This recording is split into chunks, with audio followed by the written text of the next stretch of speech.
ఏమిటో తెలిపే సాక్షి, క్రమమైన మార్గమేమిటో చూపే సాక్షి, ఉన్నతున్నట్టు చూపే సాక్షి, సత్య సాక్షి, ఉన్నతున్నట్టు చూపే సాక్షి, సత్య సాక్షి, సత్య సాక్షి, సత్య సాక్షి, సత్య సాక్షి, సత్య సాక్షి.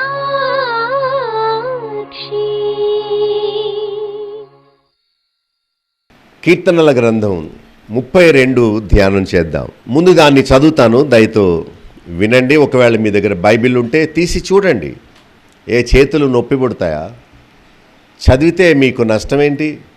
గ్రంథాన్ని తెరిచి నాతో కలిసి మీరు ధ్యానం చేస్తే ఎంత మంచిది. సో తెచ్చుకోండి మీ బైబిల్. ఊరకే టీవీ ముందు కూర్చోకండి, ఫోన్లో ఎలా చూడకండి. Join with me to worship God. Okay, psalms 32, కీర్తన 32. దానిపైన ఉంది చూడండి, దావీదు కీర్తన, దైవ ధ్యానము అని ఉంది. Okay, let me read for you. తన అతిక్రమములకు పరిహారము నొందినవాడు, తన పాపమునకు ప్రాయశ్చిత్తము నొందినవాడు ధన్యుడు. యెహోవా చేత నిర్దోషి అని ఎంచబడినవాడు, ఆత్మలో కపటము లేనివాడు ధన్యుడు. నేను మౌనునై ఉండగా దినమంతయు నేను చేసిన నా ఆర్తధ్వని వలన నా ఎముకలు క్షీణించినవి. దివారాత్రులు నీ చెయ్యి నా మీద బరువుగా నుండెను. నా సారము వేసవి కాలమున ఎండినట్లు అయ్యను. నా దోషమును కప్పుకొనుక నీ ఎదుట నా పాపమును ఒప్పుకొంటిని. యెహోవా సన్నిధిని నా అతిక్రమములు ఒప్పుకొందుననుకొంటిని. నీవు నా పాపదోషమును పరిహరించి ఉన్నావు. కావున నీ దర్శన కాలమందు భక్తిగల వారందరూ నిన్ను ప్రార్థన చేయుదురు. విస్తార జల ప్రవాహములు పొరలివచ్చినను నిశ్చయముగా అవి వారి మీదికి రావు. 7వ వచనం, నా దాగుచోటు నీవే, శ్రమలో నుండి నీవు నన్ను రక్షించెదవు. విమోచన గానములతో నీవు నన్ను ఆవరించెదవు.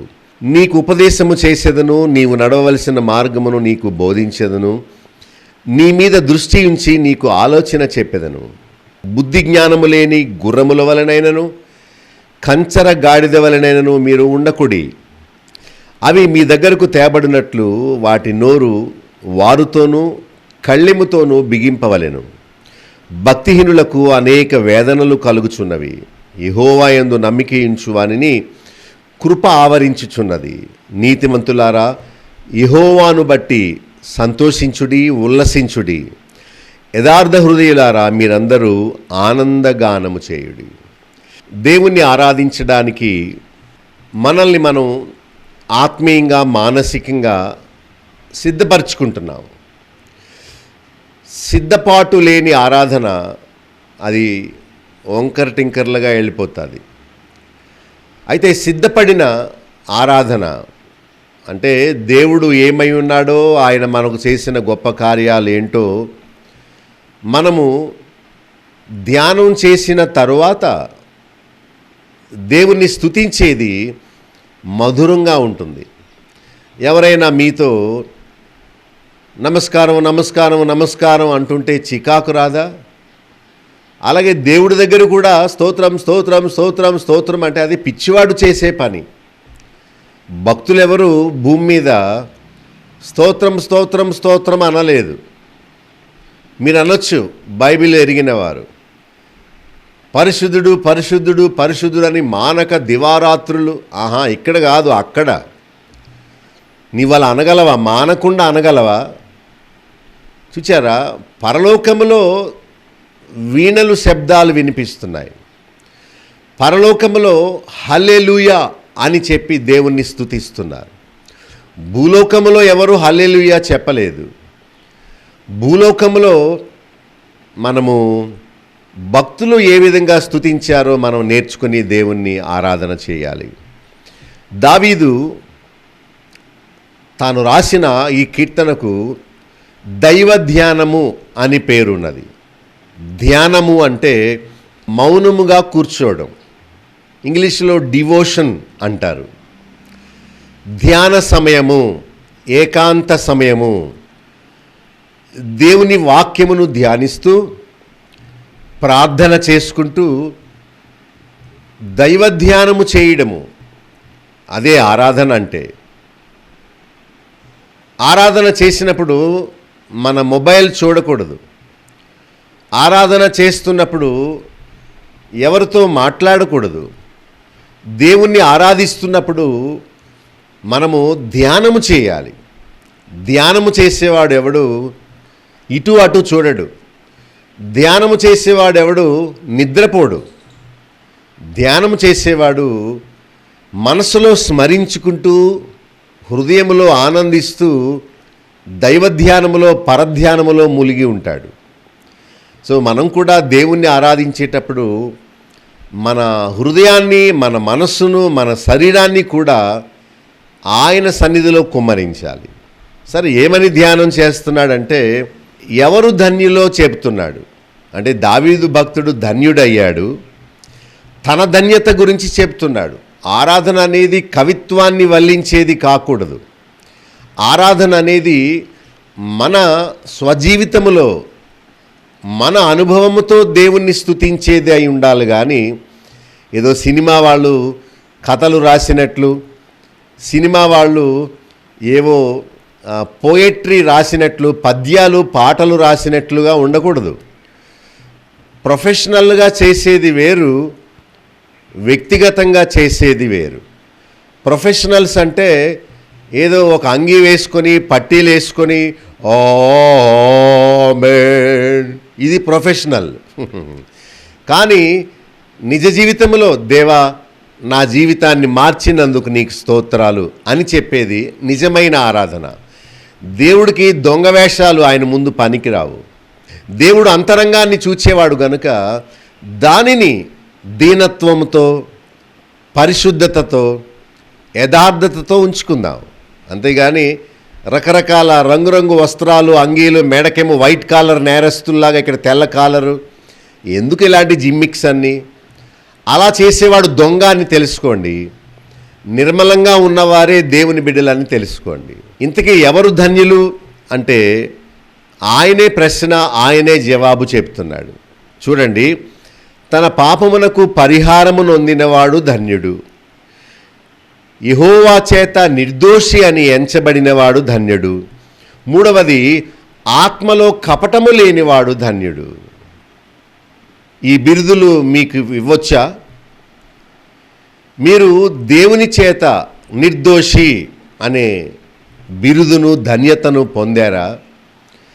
లేక ఆర్సీఎం ఫాదర్ చెవిలో చెప్పుకోవడం వల్ల 500 రూపాయలు కవర్లో పెట్టి మాకు ఇయ్యి, నేను నీకోసం మరియతో చెప్తాను, ఆ మరియ తల్లి యేసు ప్రభుకు చెప్పుద్ది, ఆ యేసు ప్రభు క్షమించేస్తాడు అంటారు. అది తప్పు విధానం. మన పాపములు క్షమించేది దేవుడే కానీ మానవుడు ఎవ్వరూ కాదు. మన అతిక్రమాలకు, మన పాపములకు పరిహారము నొందడమే జీవిత గురి. కాళ్ళతో మనం మలినాన్ని తొక్కామనుకోండి, వెంటనే ఎలా కడుక్కుంటామో అలాగే మన హృదయములో ఉన్న పాపమును, పాప నైజమును కడుగుకోవాలి. గతములో చేసిన పాపములకు క్షమాపణ లేక పరిహారాన్ని పొందాలి. అలాంటి వాడు ధన్యుడు అని చెప్తున్నాడు. దేవుని చేత క్లీన్ చిట్ తీసుకోవాలి. దేవుని చేత నిర్దోషి అని ఎంచబడాలి. అంటే ఆయన కుమారుడైన యేసు రక్తముతో మనము విమోచింపబడితేనే, పరిశుద్ధపరచబడి పవిత్రపరచబడితేనే ఆయన మనలను నీతిమంతుల జాబితాలో వేస్తాడు. ఇక మూడవది, కపటము లేనివాడు ధన్యుడు. కపటం అంటే తెలుసు కదా, లోపలొకటి పైకొకటి. పైకేమో తెల్లని వస్త్రం, లోపటేమో కుళ్ళు. దీన్నే కపటము అన్నారు. ఎవరు ధన్యుడంటే టీవీలో వాక్యం చెప్పే ప్రతి సేవకుడు ధన్యుడు కాదు, లేక రెవరెండ్షిప్ తీసుకున్నవాడు ధన్యుడు కాదు. ఒక 1000 రూపాయలు ఇస్తే రెవరెండ్షిప్ అమ్ముతారు. డాక్టరేట్ నువ్వు థీసిస్ చెయ్యక్కర్లేదు. మన ప్రక్కనే ఒక సేవకుడు ఉన్నాడు, అమ్మేస్తాడు 1000 రూపాయలకి, డాక్టరేట్ ఇచ్చేస్తాడట. పిహెచ్డి చేయక్కర్లేదు, థీసిస్ సబ్మిట్ చేయక్కర్లేదు, ఒక 5-7 సంవత్సరాలు మరి తాను ఏమీ కుస్తీ పట్టక్కర్లేదు, ఒక 1000 రూపాయలు ఇస్తే అక్కర్లేదండి. మీరు డిటిపి సెంటర్కి వెళ్ళి ఒక యూనివర్సిటీ పేరు చెప్పి నీవే ఒక సర్టిఫికెట్ ప్రింట్ చేసేసుకొని డాక్టర్ అని చెప్పేసుకోవచ్చు. లోకములో పిహెచ్డి డాక్టర్ ఉన్నాడు, రెండవది మెడికల్ డాక్టర్ ఉన్నాడు. వీళ్ళే కానీ ఈ డాక్టర్లని పేరెట్టుకునేంత దొంగలు, రెవరెండ్లని పేరెట్టుకునేంత దొంగలు. తప్పు అది. నువ్వు నిజంగా ఒక ప్రొఫెసర్ అయితే డాక్టర్ అని పెట్టుకో. థియాలజీలోనే డాక్టర్ ఆఫ్ థియాలజీ, టీహెచ్డి లేక డిడి అని చాలా ఉన్నతమైన చదువులు ఉన్నాయి. అలాంటివి పెట్టుకుంటే మంచిది. కపటము లేనివాడు, నిర్దోషిగా ఎంచబడినవాడు, పరిహారము నొందినవాడు ధన్యుడు అంటున్నాడు. డబ్బు సంపాదికుడు ధన్యుడు కాదు, లేక దీర్ఘాయుషుతో ఉన్నవాడు ధన్యుడు కాదు, లోక సంబంధమైన తెలివితేటలు ఉన్నవాడు ధన్యుడు కాదు, లేకపోతే వంచనతో పాపాన్ని కనిపించకుండా దాచిపుచ్చుకునేవాడు ధన్యుడు కాదు, లేక మంచి కులములో పుట్టుట ధన్యత కాదు, లేక ఆర్థికంగా బాగా నిలవలు కలిగి ఉండట ధన్యత కాదు, లేక మంచిగా అందముగా కనిపించుట ధన్యత కాదు. దేవుని ఆత్మచేత దావీదు ఈ మాట పలుకుతున్నాడు. కపటము లేనివాడే దేవుని దృష్టిలో ధన్యుడు. లోకము దృష్టిలో మంచి కులములో పుడితే ధన్యుడు, లేక డబ్బున్నవాడు ధన్యుడు, భాగ్యవంతుడు. కానీ దేవుడి దృష్టిలో ధన్యుడు, దీవించబడినవాడు ఎవడంటే కపటము లేనివాడే, యథార్థవంతుడే, దేవుని చేత నిర్దోషిగా ఎంచబడిన వాడే ధన్యుడని బైబిల్ చెప్తుంది. సో వాక్యము వినుచున్న మీరు ధన్యులో కాదో పరీక్ష చేసుకోండి. మీ దగ్గర కాస్తంత డబ్బుంటే, పలుకుబడి ఉంటే, రాజకీయంగా కాస్త ఏమైనా తెలిసిన వాళ్ళు ఎవరైనా ఉంటే మీరు అనుకోవచ్చు నేను చాలా గ్రేట్ అని. దేవుడి దృష్టిలో అది 0 అన్నమాట. మరి ఎవరు భక్తులో ఎవరు ధన్యులో దావీదు చెప్పాడు. నీవు ధన్యుడు అని నీవు అనుకొనుచున్నావా? ఒకవేళ నిజంగా నీవు ఈ 3 క్యారెక్టరిస్టిక్స్ కలిగి ఉంటే ఏంటవి చూడండి. పాప పరిహారం నొందడం, దేవుని చేత నిర్దోషిగా ఎంచబడడం, తర్వాత ఆత్మలో కపటము లేకుండా జీవించడం. Are you that person? Are you in a fake world, fantasy world? ఏదో ఊహాజనితమైన లోకంలో నేను రోగాన్ని పోగొట్టుకున్నాను, కొబ్బరి నూనె రాసుకుని నేను ధన్యుడు అనుకున్నావా? లేక నేను బిల్డింగ్ కట్టుకున్నాను కనుక ధన్యుడు అనుకున్నావా? లేక మరి లోక సంబంధమైన వరాలేవో నీకున్నాయని నీవు ధన్యుడు అనుకుంటున్నావా? నో. దేవుడి దృష్టిలో అవన్నీ 0 అనుకోవాలి. అయితే భక్తుడు వివరణ ఇస్తూ 3వ వచనంలో ఒక విషయం చెప్పాడు. తాను దినమెల్లా ఆర్తధ్వని చేస్తున్నాడట. తనకొచ్చిన కష్టాలు అతన్ని మౌనిగా చేసేసాయి. అంటే ఏమీ మాట్లాడలేకుండా అయిపోయాడు. ఆర్తధ్వని, గుండె బాదుకుంటూ ఏడవడం. పైగా కాసేపు కాదు, ఎవరైనా కాసేపు ఏడుస్తారు, కానీ దినమెల్లా తాను ఆర్తధ్వని చేస్తూ మౌనంగా ఉన్నాడట. అంటే మూలుగుతూ ఉన్నాడు. భక్తుడు దేవుడు ఆయనకు చేసిన మేళ్ళు చెప్పే ముందు ఆయన ఎలాంటి కష్టాల గుండా వెళ్ళాల్సి వచ్చిందో తాను జ్ఞాపకం చేసుకుంటున్నాడు. మీకు తెలుసు కదా, చాలామంది అంటారు వీళ్ళ కళ్ళు నెత్తి మీదకి వచ్చేసినాయి అని కదా. చాలామంది వాళ్ళ గ్లాసెస్ పైన పెట్టుకుంటున్నారు, అంటే కళ్ళు నెత్తి మీదకి వచ్చినట్టు గుర్తు అనమాట అది. కళ్ళు నెత్తి మీదకి రావడం అంటే వాళ్ళకి నేల కనిపించదు. వారు దీనత్వాన్ని వదులుకున్నారు. వారికి ఉన్న ఆధిక్యతలను బట్టి వాళ్ళు చాలా అహంకారంగా, గర్వంగా జీవించడం మనం చూస్తూ ఉంటాం. అయితే భక్తునికి వచ్చిన కష్టాలు ఆయనను మౌనిగా చేశాయి కదా. మనం కొన్నిసార్లు మనకు శ్రమలు, కష్టాలు వచ్చినప్పుడు మనం కూడా వీ విల్ కీప్ క్వైట్ కదా, కామ్ అయిపోతాం. ఆయనకు వచ్చిన శ్రమల వల్ల ఆయన మౌని అయిపోయాడు. రెండవది, దినమంతా ఆర్తధ్వని చేస్తున్నాడట. ఆరాధన మనకు ఉప్పొంగి రావాలంటే మనము ఆర్తధ్వని చేసిన సమయాల్ని మనం జ్ఞాపకం చేసుకున్నప్పుడు మనకు అలాంటి స్పిరిట్ వస్తుంది, దేవుణ్ణి స్తుతించాలని అనిపిస్తుంది. ఇంకా చూడండి, ఆయన ఎముకలు క్షీణించాయని చెప్తున్నాడు. 6వ వచనం మనం చదువుకుంటే విస్తార జల ప్రవాహాలు ఆయన మీదకి వచ్చినాయట, అంటే ఉప్పెనలాగా ఆయన మీద పడ్డాయి. తర్వాత 4వ వచనం చూస్తే ఆయన మీద బరువులు ఉన్నాయట, దివారాత్రులు. ఆయన సారము ఎండకు ఎండిపోయిందట. ఇవన్నీ వివరణ. ఒక నీళ్లు పోయకపోతే ఒక మొక్క ఎలా ఎండిపోతుందో అలాగే ఎండకు ఆయన మొక్క వలె క్షీణించిపోయాడు, సారము లేకుండా ఎండిపోయాడని చెప్తున్నాడు.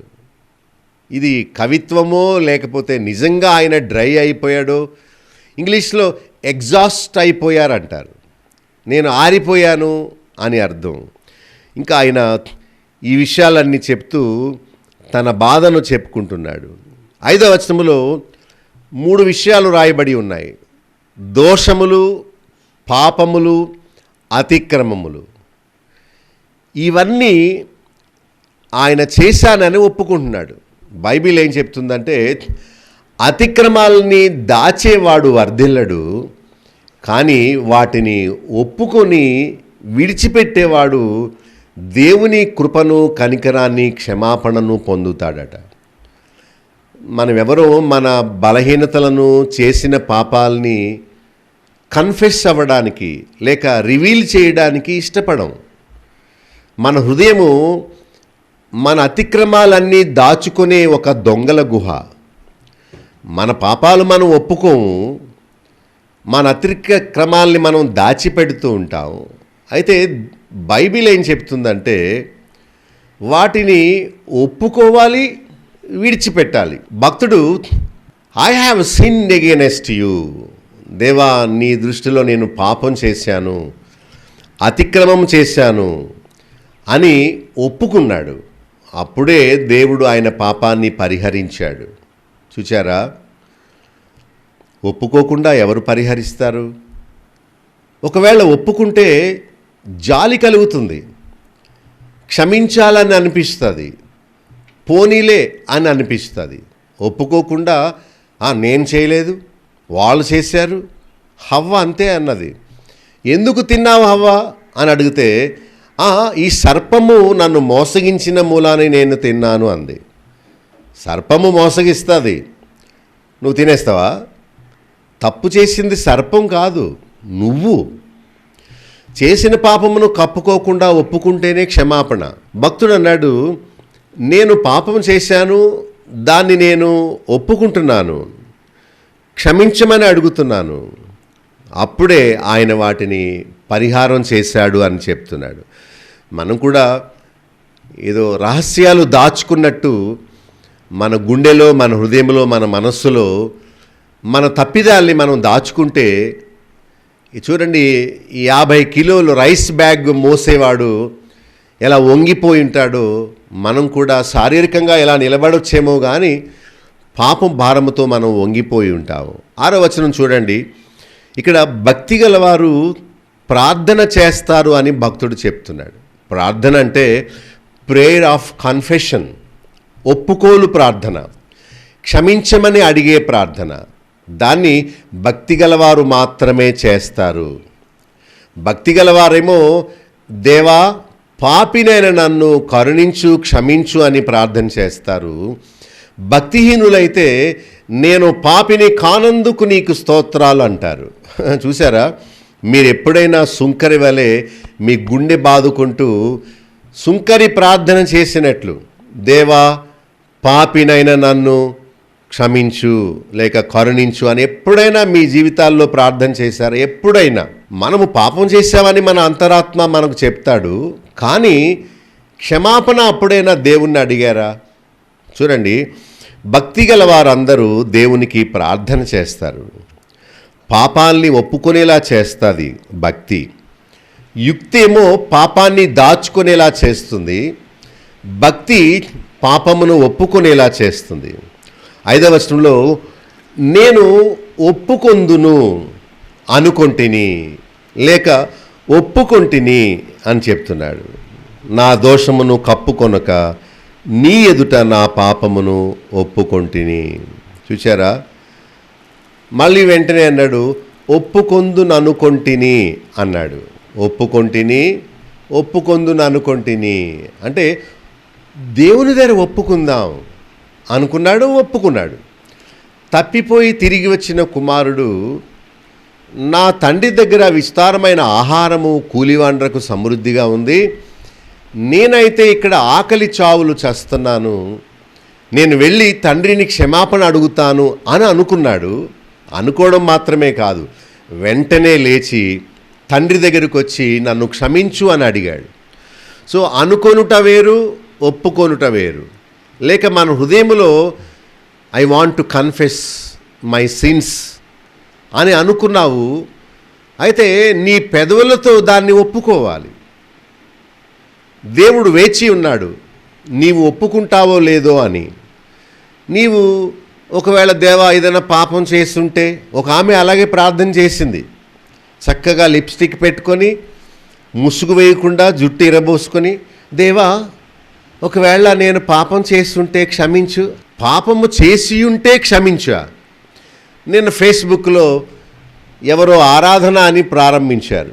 ఆ స్త్రీ చాలా అసభ్యంగా ఉంది, స్లీవ్లెస్ వేసుకుంది, పైన ఏమి చున్నీ లాంటిది కప్పుకోలేదు, చూడటానికి చాలా అసభ్యంగా ఉంది, జుట్టు విరబోసుకొని ఓ ఆరాధన అని పాడుతుంది. అన్ని జనులందరూ ఆమెను చూస్తున్నారు. ఆమె నిజంగా దేవుణ్ణి ఆరాధించేదైతే బైబిల్ చెప్పినట్లు తన శరీర భాగాలు కనబడకుండా, తన జుట్టు లేక తల అందాలు కనబడకుండా ముఖం మాత్రమే కనబడేలా ముసుగు వేయాలి. వీళ్ళందరూ బ్యాడ్ బ్యాచ్, వ్యభిచార తలంపులు గలవారు గనుకనే లోకానికి అలా కనిపించడానికి కోరుతున్నారు. చాలామంది స్త్రీలు బోధకురాండ్రు ముసుగు వేయరు. కొంతమంది వేశారంటే స్టైల్గా జారిపోయేలా వేస్తారు, మరికొంతమంది మాత్రమే ఇలా కవర్ చేస్తారు. ముసుగు అంటే అది కాదు. ముస్లిమ్స్ వేస్తారే అది ముసుగు అంటే. ముసుగేసేది ఎందుకంటే నీ అందాలు వల్ల, నీ ప్రదర్శన వల్ల ఏ పురుషుడు శోధింపబడకూడదు అనే ఉద్దేశమే గనుక నీ శరీరాన్ని మొత్తం శాంతం కప్పుకోవడమే ముఖ్యం. అసలు బైబిల్ అంటుంది నీవు ఉపదేశించొద్దు, నీవు స్టేజ్ మీదకి రావద్దు, నీవు తగ్గించుకొని ఉండు, నీవు కనబడకుండా ఉండు, శోధనకు కారకురాలుగా ఉండొద్దు అని బైబిల్ చెప్తుంది. సరే, మొత్తం మీద భక్తి గలవారు ప్రార్థన చేస్తారు. భక్తి గలవారు నేను పాపము చేశాను అని ఒప్పుకుంటారు. అలా చేస్తేనే దేవుడు మన పాపాన్ని పరిహరిస్తాడు. దేవుని వాక్యం వినుచున్న మీరు పాపములను కప్పిపుచ్చుకొని దాచుకొని శిక్ష అనుభవిస్తారో, లేక పశ్చాత్తాపముతో వాటిని ఒప్పుకొని విడిచిపెట్టి కనికరాన్ని పొందుతారో అది మీ ఇష్టం. రోగాన్ని దాచుకున్న వాళ్ళు కొందరు, రోగాన్ని డాక్టర్కి చూపించుకొని స్వస్థత పొందినవారు మరికొందరు, బాగుపడ్డవాళ్ళు మరికొందరు. ఏమండి ఏది జ్ఞానం చెప్పండి? ఏమండి నాకు దగ్గు వస్తుంది, ఇది కరోనా ఏమో, ఈ మధ్య నాకు బాగోట్లేదు అని 104కి లేక 108కి ఫోన్ చేసి నాకు బాగోలేదండి అని చెప్పి హాస్పిటల్కి వెళ్ళి చూపించుకొని ట్రీట్మెంట్ పొంది వస్తే మంచిదా? దాక్కొని నన్ను క్వారంటైన్ చేస్తారేమో, అక్కడ దోమలు ఉంటాయేమో, ఏసీ ఉండదేమో, నా ఇంటి వారికి నన్ను దూరం చేస్తారేమో అని ఇంట్లోనే ఉండి ఆ రోగాన్ని ఇంట్లో ఉన్న వాళ్ళందరికీ అంటించి శిక్ష పొందడం మంచిదా? ఆలోచించండి. అనారోగ్యాన్ని ఎలా దాచకూడదో అలాగే పాపమును కూడా దాచుకొనక దాన్ని విడిచిపెట్టాలి. అప్పుడే కనికరాన్ని పొందుతాం. మరి బోధకుల వర్తమానాలు మనం వింటూ ఉంటాం. వాళ్ళలో ఎవరు కూడా దేవా నేను పాపిని, నన్ను క్షమించు అని అనరు. ఓ నీ బిడ్డలు పాపం చేశారు, వారిని క్షమించు.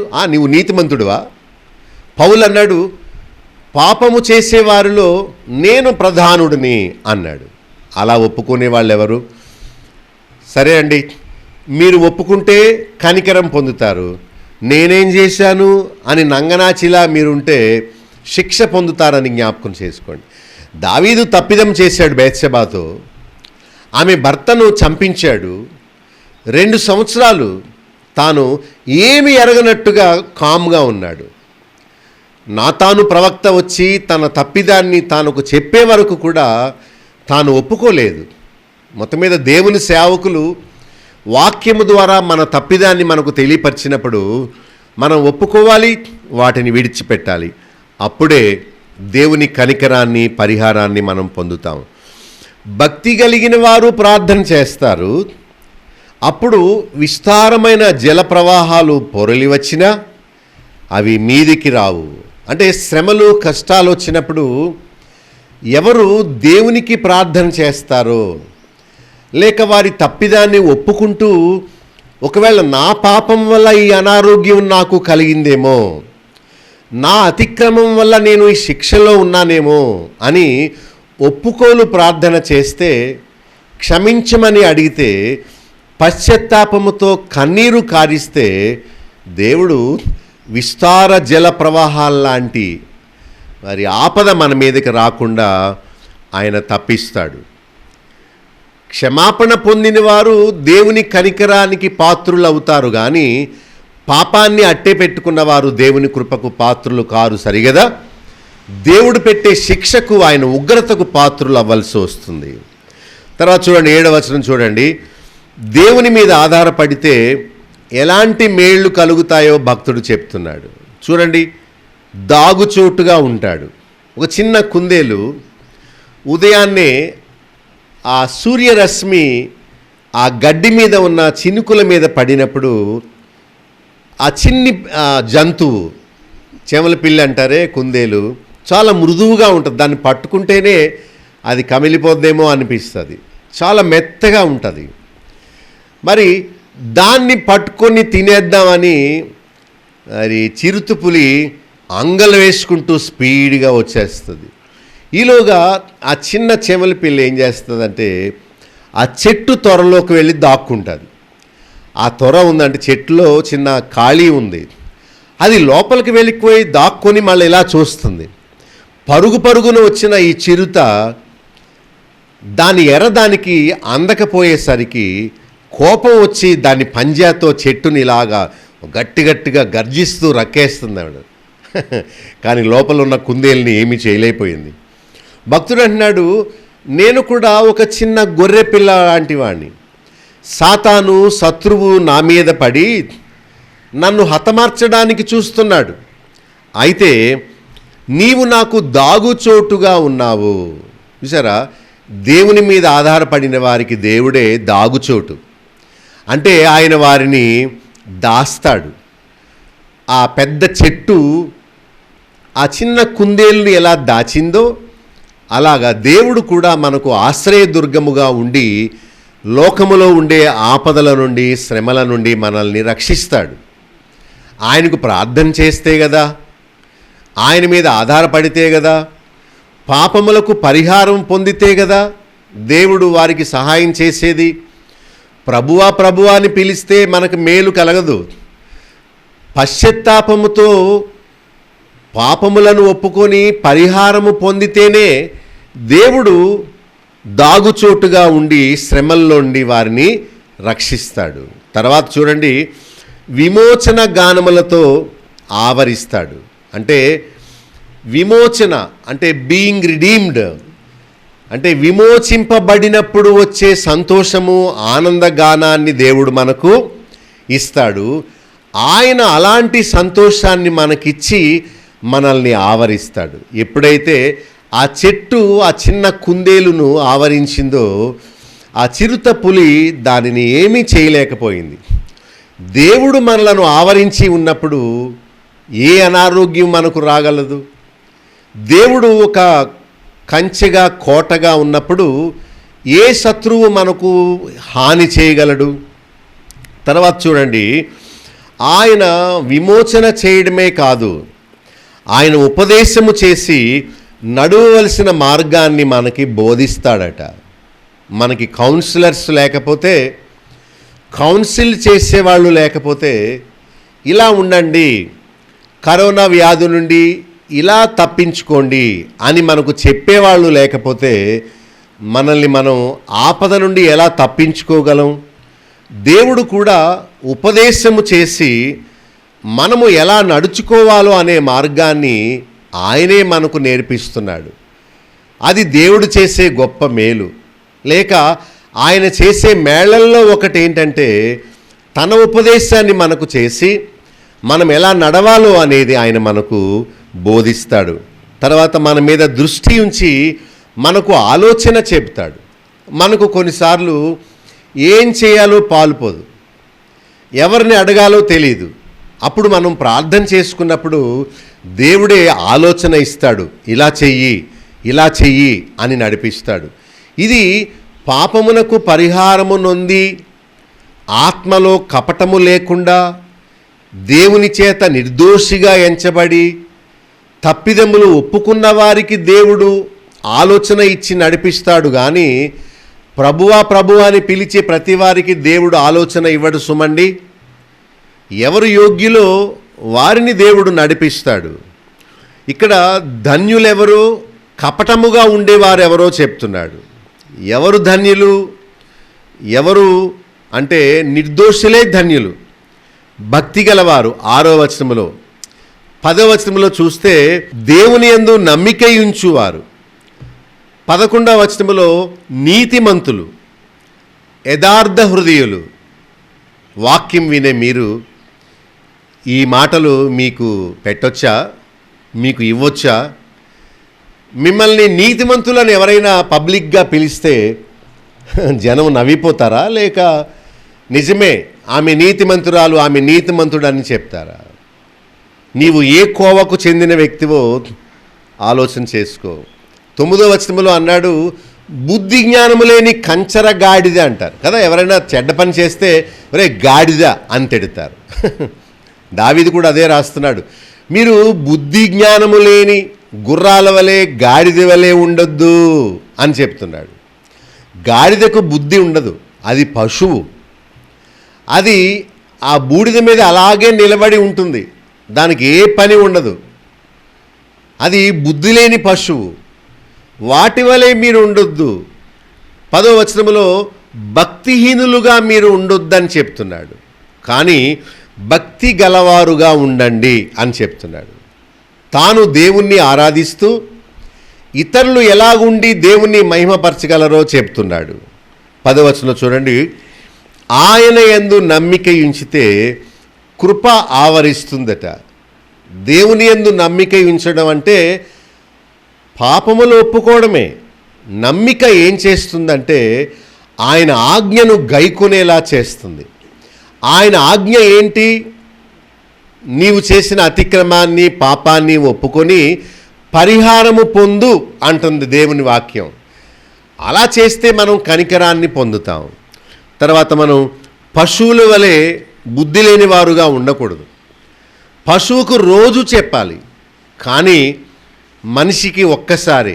ఒక సామెత ఉంది, మీకు తెలుసు కదా, మనిషికి మాటాట, పశువుకు దెబ్బట. మీకు దెబ్బలు కావాలంటే పదే పదే చెప్పించుకోవాలి, లేదండి అంటే మరి మాటతోనే మనం విధేయత చూపాలి. 11వ వచనం చూడండి చివరిగా, నీతిమంతులు లేక యథార్థ హృదయులు దేవుణ్ణి బట్టి సంతోషించి ఉల్లసిస్తారు, వారందరూ ఆనందగానం చేస్తారు. నీతిమంతులు అంటే నీతిమంతులుగా తీర్చబడిన వారు.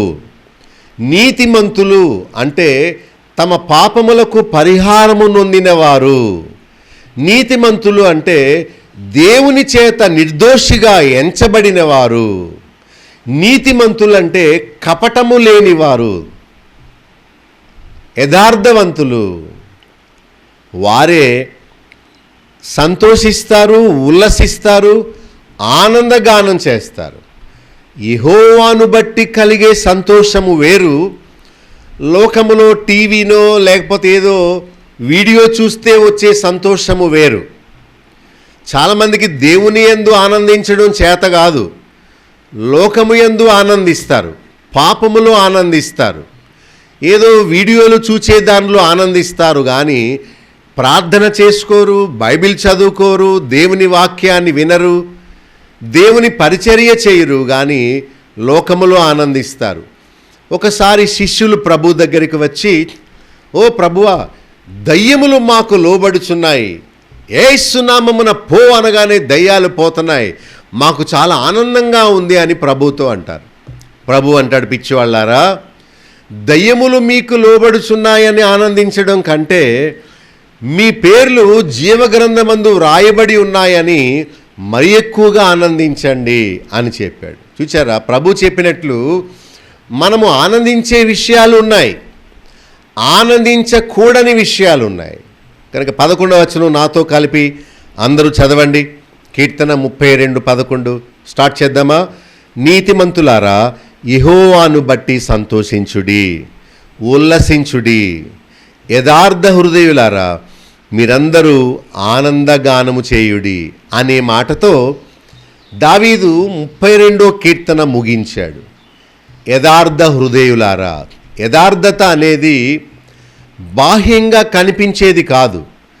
మన క్రియలు ప్రజలు చూస్తారే కానీ ఆ క్రియల వెనక ఉన్న ఉద్దేశాన్ని దేవుడు మాత్రమే చూస్తాడు, చూడగలడు. మన హృదయం యథార్థంగా ఉండడమే ఆరాధన చేయడం. సత్యముతో దేవుణ్ణి ఆరాధించమని ప్రభు చెప్పాడు. సత్యము అంటే నమ్మకత్వము, సత్యము అంటే యథార్థముగా, ఉన్నది ఉన్నట్టుగా, పైకి ఎలా మనం నిర్మలంగా కనిపిస్తున్నామో అలాగే హృదయములో కూడా నిర్మలంగా, సత్యంగా, యథార్థంగా ఉండాలని దేవుడు కోరుతున్నాడు.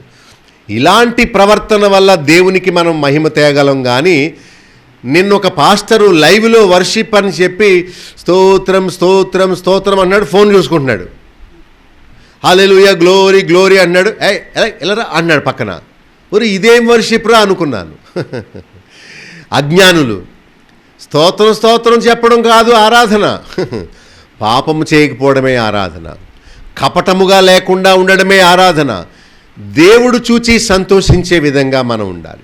భక్తుడు దేని నిమిత్తము దేవుణ్ణి స్తుతిస్తున్నాడో మనం చూద్దాం. ఒకటి, దేవుడు ఆయన అతిక్రమాలకు, పాపాలకు, దోషాలకు పరిహారము, ప్రాయశ్చిత్తము కలిగించి నిర్దోషిగా చేసినందుకు దేవుని స్తుతిస్తున్నాడు. మీరు ఎప్పుడైనా మీ నోటితో దేవా, నీ కుమారుడైన యేసు రక్తముతో నా పాపములను పరిహరించినందుకు నీకు స్తోత్రాలు అని చెప్పారా? స్తుతి ఆరాధన అని ఓహో హల్లెలూయా హల్లెలూయా అంటావు. ఇది కాదు అసలు ఆరాధన అంటే. ఆరాధన అంటే దావీదు భక్తుడు దేవుణ్ణి స్తుతించినట్లు, దేవా నా పాపములకు ప్రాయశ్చిత్తం కలిగించినందుకు నీకు స్తోత్రాలు. నేర్చుకోండి. వ్యర్థముగా ఆరాధన చేస్తే శిక్ష పాలవుతారు. దేవుడు అంగీకరించే సువాసన గల ఆరాధన చేసి ఆయన ఆశీర్వాదాన్ని పొందుదాం. దేవుణ్ణి స్తుతించడానికి ఒక కారణం ఏంటంటే మన అతిక్రమాలకు, మన పాపాలకు, మన దోషాలకు పరిహారము కలిగించాడు. లోకములో ప్రజలు వారి దోషాలు, పాపాలు పోగొట్టుకోవడానికి ఎన్ని ప్రయత్నాలు చేస్తున్నారు.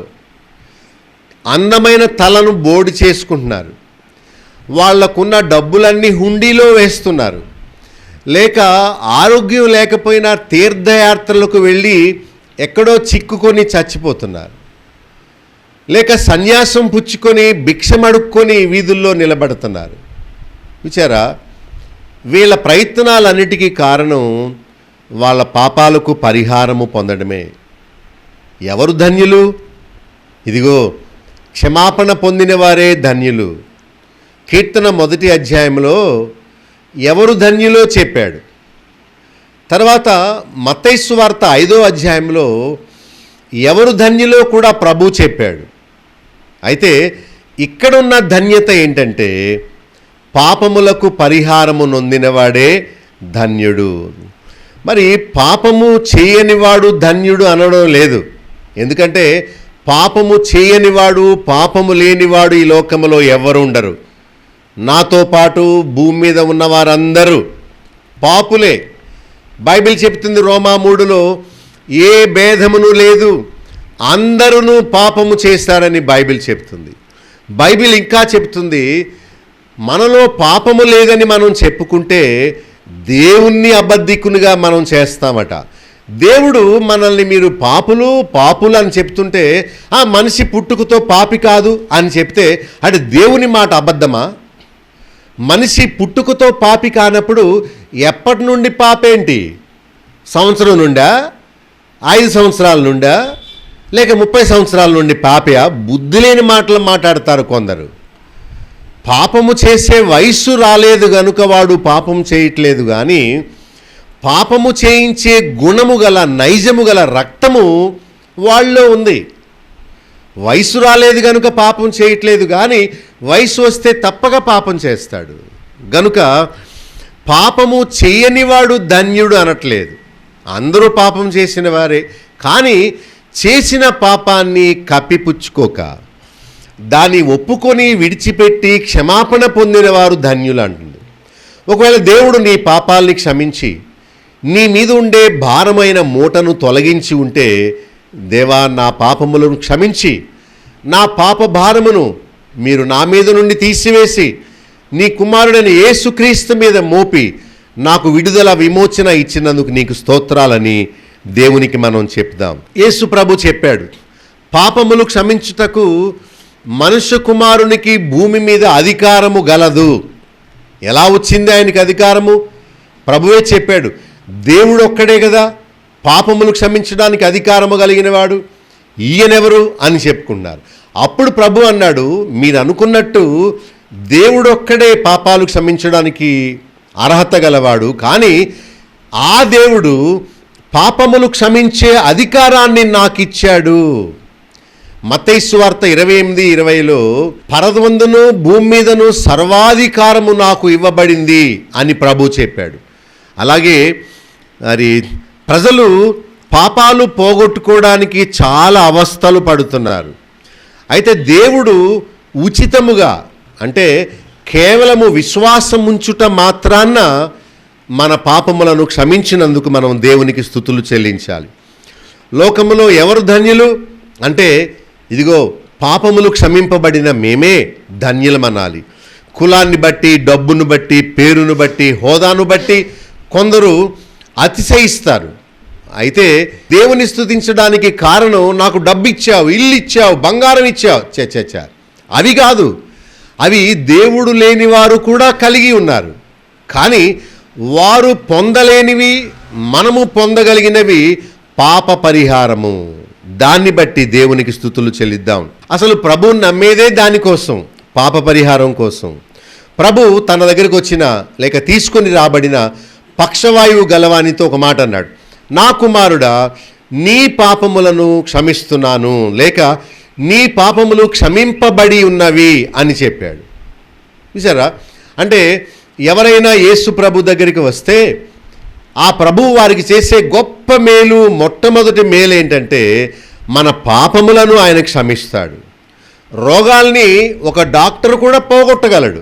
జ్వరం వచ్చిందనుకోండి, డాక్టర్ దగ్గరికి వెళ్ళగానే ఒక యాంటీబయాటిక్ ఇస్తాడు, ఒక పెయిన్ కిల్లర్ ఇస్తాడు, లేకపోతే ఫీవర్ రెడ్యూసర్ ఇస్తాడు, ఒక గ్యాస్ట్రైటిస్ మాత్ర ఇస్తాడు. ఈ 3 మాత్రలు వేసుకోగానే సాధారణంగా అనేక అనారోగ్యాలు పోతాయి. గనుక దేవుడు చేసే మేలు రోగాలు పోగొట్టడం కాదు. ఆయన చేసే మేలు పాపాన్ని తొలగించడం, లేక పాప రోగాన్ని తొలగించడం, పాప స్వభావాన్ని తీసివేయడమే ఆయన మాత్రమే చేయగలిగే మేలు. గనుక దేవునికి మనం స్తుతులు చెల్లిద్దాం. ఒకవేళ మనం రోగాన్ని పోగొట్టుకోవచ్చు, కానీ పాపం పోగొట్టుకోకుండా ఉంటే మనం అగ్నిగుండంలో పడిపోతాం. దేవుని నామాన్ని ఉపయోగించుకొని మనము రోగాలు పోగొట్టుకోవడం కాదు, పాపాలు పరిహారం తెచ్చుకోవాలి. ఒకవేళ మనం చేసిన పాపాన్ని మనమే పరిహారం చేసుకోగలిగితే అది దేవుని అవసరం ఏమీ మనకు ఉండదు. ఇప్పుడు ఒక వ్యక్తిని నేను కొట్టాను అనుకోండి, అప్పుడు ఆ వ్యక్తి నా మీద కోపంగా ఉన్నాడు అనుకోండి, అప్పుడు అతను అనాలి, పాస్టర్ గారు మీరు నన్ను కొట్టారు, వయసులో నాకంటే పెద్దవారు కనుక నేను మిమ్మల్ని క్షమిస్తున్నాను, పోనీలేండి, నేను కాదు తప్పు చేసింది అతను, కానీ మీరు నన్ను మందలించి కొట్టారు, అయినా పర్వాలేదులేండి క్షమిస్తున్నాను అనాలి. ఎవరైతే ఇబ్బంది పడ్డారో బాధ అనుభవించారో వారు క్షమించాలి, కానీ దారిని పోయే దానయ్య వచ్చి నేను క్షమిస్తున్నానంటే ఎలా వీలవుద్ది? అది అవ్వదు కదా. అలాగా మనం చేసే ప్రతి పాపము దేవునికి విరుద్ధముగా చేసిన పాపము గనుక దేవుడు మన పాపాలని క్షమించాలి, కానీ మానవులు ఎవరూ కాదు. మనం దేవునికి స్తుతులు చెల్లించాలి. మన పాపములు పరిహారము చేసినందుకు దేవునికి స్తుతులు అర్పిద్దాం. మనము పాపులమని ఒప్పుకొని మరి మన అతిక్రమానికి మనం క్షమాపణ పొందినందుకు దేవునికి మనం స్తుతులు చెల్లిద్దాం. రెండవది 5వ వచనంలో చూడండి, ఆయన మన పాప దోషాన్ని పరిహరించాడు, అందును బట్టి దేవునికి మనం స్తుతులు చెల్లిద్దాం. 3వ వచనంలో మౌనిగా ఆర్తధ్వనితో క్షీణించిపోయినట్లు మనం ఉండగా 7వ వచనంలో ఆయన దాగుచోటుగా ఉండి శ్రమలో మనలను రక్షించాడు, విమోచన గానములతో మనలను ఆవరించాడు అని చెప్తున్నాడు. అంటే విమోచన మనకు చేసి విమోచన గానములు మనకు ఇచ్చి ఆయన మనలను ఆవరించాడట. చూచారా, మనము శ్రమలో ఉన్నాము, క్షీణించిపోయినట్టు ఉన్నాము, ఎండకు ఒక చెట్టు ఎండిపోయినట్లు మనం కూడా ఎండిపోయి ఉన్నాము. ఇలాంటి పరిస్థితులలో దేవుడు మనకు దాగుచోటుగా ఉండి మనలను రక్షించాడు, విమోచన గానము మన నోటిలో ఇచ్చాడు, అందును బట్టి దేవునికి మనం స్తుతులు చెల్లిద్దాం. విమోచన గానములు, దేవుడు మనలను విమోచించిన మూలానే మనము దేవునిని స్తుతించగలుగుతున్నాం. ఆపద నుండి విమోచించాడు, పాపము నుండి మనలను కడిగాడు, పవిత్రపరిచాడు, గనుక మనం దేవునికి స్తుతులు చెల్లించాలి. ఇంతకుముందు ఆర్తధ్వని చేసేవారము దావీదు వలె, ఇంతకుముందు మనం మౌనిగా ఉండేవారము, అయితే దేవుడు దాగుచోటుగా ఉన్నాడు. కొన్నిసార్లు మనం కూడా మనకు వచ్చిన శ్రమల వల్ల మనం క్షీణించిపోతాం. టీబీ వచ్చిన వ్యక్తి ఎలాగ తినివేస్తుందో అతని ఊపిరితిత్తులన్నీ, అలా మనం కూడా క్షీణించిపోయాం. అయితే దేవుడు తన మహాకృప వల్ల మనలను రక్షించాడు, విమోచన గానములు మనకిచ్చాడు, విమోచన గానములతో మనలను ఆయన ఆవరించాడు, గనుక మనం దేవునికి స్తుతులు చెల్లించాలి. మీరు పచ్చగా ఉన్నారా, ఎండిపోయారా? ఎండిపోతే దేవుని స్తుతించవద్దులేండి. మీరు జీవముతో ఉంటే, మీరు పచ్చగానే ఉన్నాను దానికి కారణం దేవుడే అనుకుంటే తప్పక దేవునికి స్తుతులు చెల్లిద్దాం. తర్వాత మేలు చూడండి, 8వ వచనం చూడండి, ఆయన మనకు ఉపదేశము చేసి నడవవలసిన మార్గాన్ని మనకు బోధించాడు. ఎవరు చెప్తారండి? దేవుడు కూడా మన కూడా ఉండి ఎంతకాలం మనల్ని కాపాడగలడు? కానీ ఆయన గ్రంథాన్ని మనకిచ్చాడు, కౌన్సిలింగ్ ఇచ్చాడు, ఉపదేశం చేస్తున్నాడు, నడవవలసిన మార్గాన్ని మనకు బోధిస్తున్నాడు. ముఖానికి మాస్క్ పెట్టుకోవడం వల్ల కరోనా రాకుండా ఉండదు. కరోనా వ్యాధి వచ్చినవాడు మన చుట్టూ సంచరిస్తుంటే అతను విడిచిపెట్టిన తుంపర్లు లాంటివి మన ముక్కులోకి వెళితే ప్రమాదమని మాస్క్ పెట్టుకోమన్నారే కానీ మన చుట్టూ ఎవరు లేనప్పుడు మనం మాస్క్ పెట్టుకుంటే ఏంటి, పెట్టుకోకపోతే ఏంటి? చూసారా, ప్రభుత్వము ఏమంటుందంటే ఇతరులు ఇచ్చిన వస్తువు మీరు పట్టుకున్నప్పుడు చేతులు కడుక్కోండి, ఎందుకంటే ఆ వస్తువు మీద అనారోగ్యం ఉన్నదేమో. ఒక మనిషికి దగ్గరగా రాకండి, ఆ కరోనా అనే క్రిమి లేక వైరస్ గాలిలో ప్రయాణిస్తూ ఉంటుంది, అది మీకు సోకకుండా మిమ్మల్ని మీరు చూసుకోండి. జనం ఎక్కువ మంది ఒక చోట గుమిగూడొద్దు అని చెప్తుంది. ఈ మాటలన్నీ మనం విని అలాంటి భయంకరమైన వైరస్ మనకు సోకకుండా మనల్ని మనం కాపాడుకోగలుగుతున్నాం. కొంతమంది వెర్రివారు వెర్రితనంగా ప్రవర్తించి అనారోగ్యాన్ని తెచ్చిపెట్టుకుంటున్నారు. అలాగే బైబిల్లో దేవుడు మనకు ఉపదేశం చేస్తున్నాడు. పాపాలు ఎలా పరిహారం చేసుకోవాలి, భక్తిగా ఎలా నడవాలి, ఇహలోక మలినము అంటించుకోకుండా ఎలా ఉండాలో అనే పరిహారాన్ని దేవుడే మనకు ఇస్తున్నాడు. మనము నడవలసిన మార్గాన్ని ఆయన మనకు బోధించకుండా మనం ఎలా తెలుసుకుంటాం? ఈనాడు మనం భక్తిగా ఉన్నాము అంటే, పాపాలు పరిహారం చేసుకున్నామంటే దేవుడి మార్గం ఆయన మనకు నేర్పాడు గనుక దేవునికి స్తుతులు చెల్లిద్దాం. ఆయన మన మీద దృష్టి నిలిపి మనకు ఆలోచన చెప్పాడు. ఆశ్చర్యకరుడు, ఆలోచనకర్త ఆయన పేరు. మనము ఆపద నుండి, పాపము నుండి, శోధనల నుండి తప్పించుకోవడానికి కారణం ఆయన తన ఆత్మను మనలో ఉంచి మనకు ఎప్పటికప్పుడు ఆలోచన చెప్తున్నాడు. ఆయన ఆలోచన వల్లనే మనలను నడిపిస్తున్నాడు గనుక దేవునికి స్తుతులు చెల్లిద్దాం. 10వ వచనం చూడండి. ఆయన యందు నమ్మిక ఉంచినందున కృప ఆవరించిందట. కృప అంటే క్షమాపణ, కృప అంటే ప్రేమ, కృప అంటే అయోగ్యులైన వారిని ప్రేమించడమే కృప. దేవుని యందు నమ్మిక ఉంచిన మూలానే దేవుడు తన కృపను మనకిచ్చాడు. ఇక చివరిగా 11వ వచనంలో సంతోషము, ఉల్లాసము, ఆనందగానం ఇచ్చాడు. మీరు దేవుడిచ్చిన సంతోషాన్ని కలిగి ఉండి తిరిగి దేవునికి కృతజ్ఞతాస్తుతులు చెల్లించాలి. అదే దేవుడు మన నుండి కోరేది. దేవుని వాక్యం ఇంతసేపు మీరు విన్నారు. మిమ్మల్ని మీరు పరీక్ష చేసుకోండి, స్వపరీక్ష చేసుకోండి. నేను క్షమించబడ్డానా? అయితే దేవునికి స్తోత్రాలు. ఇందాక చెప్పినట్లు 50 కిలోల రైస్ బ్యాగ్ మోస్తున్నట్లుగా ఒకవేళ మనము పాపపు భారాన్ని ఇంకా మోస్తూ ఉంటే ఆరాధన కాదు చేయాల్సింది, దేవునికి క్షమాపణ ఒప్పుకోలు ప్రార్థన చేయాలి. దావీదు భక్తుడు పాపం చేసి తర్వాత తాను పాపినని గ్రహించి క్షమించమని ప్రాధేయపడ్డాడు. అప్పుడు దేవుడు ఆయనను క్షమించాడు. అలా మనం కూడా దేవుడిని క్షమించమని అడగాలి. దేవుడు మన పాపాలు క్షమించాడని మనం అనుకుంటే క్షమాపణ ఆనందము కలిగి దేవునికి స్తుతులు చెల్లించాలి. శరీర సంబంధమైన ఆరాధన వేరు, ఆత్మ సంబంధమైన ఆరాధన వేరు. శరీర సంబంధమైన ఆరాధన ఏం చేస్తుందంటే, నాకు ఇల్లు ఇచ్చేవు స్తోత్రాలు, నాకు భోజనం పెట్టావు నీకు స్తోత్రాలు, నా రోగాన్ని పోగొట్టావు నీకు స్తోత్రాలు. ఇవన్నీ లోక సంబంధమైన మేళ్ళు గురించి చేసే ఆరాధన మంచిదే.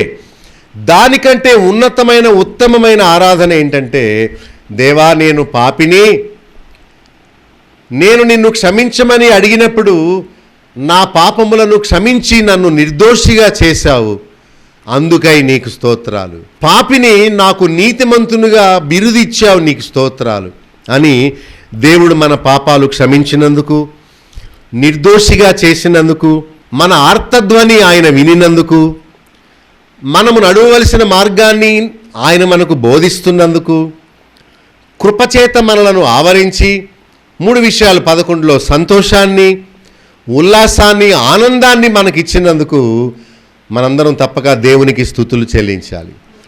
దేవుని వాక్యము విన్న మీరు ఇలాంటి విషయాల గురించి దేవుణ్ణి ఆరాధిస్తున్నారా? పరీక్ష చేసుకోండి. నాతో కలిసి కళ్ళు మూసుకొని ఆరాధనలో పాలు పుచ్చుకోండి. తండ్రివైన దేవా, నీ పరిశుద్ధ నామానికి స్తుతులు స్తోత్రాలు చెల్లిస్తున్నావు. మమ్మల్ని అందరినీ ఎంతో ప్రేమించావు. మేము పాపములో, శాపములో, అతిక్రమాల్లో ఉండి దానికి ఫలితమైన నరకాగ్ని గుండములో పడి యాతన పడడం మీకు ఇష్టం లేక, దేవా ఉచితముగా మా నుండి ఏమీ కోరకయే, మా ఉపవాసాలు మా భక్తి కాదు, ప్రేమ చేత, కృపచేత, జాలి చేత మమ్మల్ని క్షమించి నిర్దోషులుగా చేసినందుకు స్తోత్రాలు. ఒక డాగు ఒక బట్టకు పట్టి ఎలా వదలకుండా ఉంటుందో, 50 కిలోల బస్తా మోసేవాడి యొక్క ముఖం ఎంత విచారముగా వికృతంగా ఉంటుందో, మేము కూడా అలాంటి భారముతో అనేక పాపములతో మేము వంగిపోయి ఉండేవారు. క్షమాపణ పొందే మార్గము లేక పిచ్చి పిచ్చి పనులు చేస్తూ బోధకుల చెవుల్లో చెప్పుకుంటూ చందాలిస్తూ తీర్థయాత్రలకు వెళుతూ శాంతి లేక పిచ్చి వాళ్ళకు తిరుగుతూ ఉండేవాళ్ళం. ఎప్పుడైతే దావీదు వలె పశ్చాత్తాపముతో కన్నీటితో క్షమించమని అడిగామో మా తప్పిదాలన్నీ క్షమించారు, నిర్దోషులుగా తీర్చిదిద్దారు, మాలో ఉన్న కపటాన్ని తొలగించారు, నిర్మలులుగా చేసినందుకు స్తోత్రాలు. నాయనా, ఈ లోకములో మాకు డబ్బు లేకపోవచ్చు, మా ప్రియులెవరు మమ్మల్ని ప్రేమించి ఉండకపోవచ్చు, పేరు ప్రఖ్యాతులు మాకు లేకపోవచ్చు, కానీ ఒకే ఒక ధన్యత, మా పాపములు క్షమించబడ్డాయి. అలాంటి ధన్యత మాకిచ్చినందుకు స్తోత్రాలు. లోకములో మానవులు డబ్బు చేత కొనుక్కోలేని దాన్ని మాకు ఉచితంగా ప్రసాదించినందుకు స్తోత్రాలు. యెహోవా చేత నిర్దోషి ఎంచబడిన వాడు ధన్యుడని చెప్పినట్టు మా పాపములు క్షమించి నీతిమంతులుగా మీరు తీర్చిదిద్దినందుకు స్తోత్రాలు. ఎన్నో స్తుతులు చెల్లిస్తున్నాము నాయన.